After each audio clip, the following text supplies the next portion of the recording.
Olha lá, sua lavadora lava e seca da LG tá fazendo esse barulho. Modelo WD12596RW, mas faz barulho nos outros modelos também.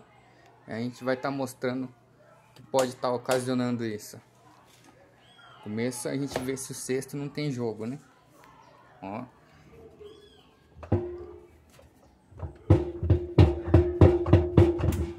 Muito jogo, aliás.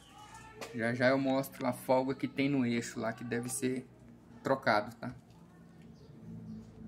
Vamos começar tirando o parafuso aqui da parte traseira, tá?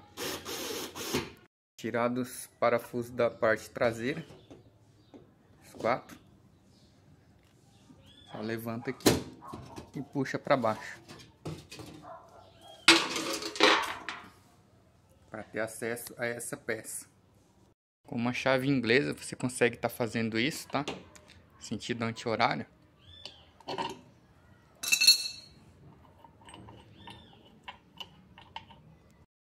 Tirado o rotor, já vê a sujeira de água.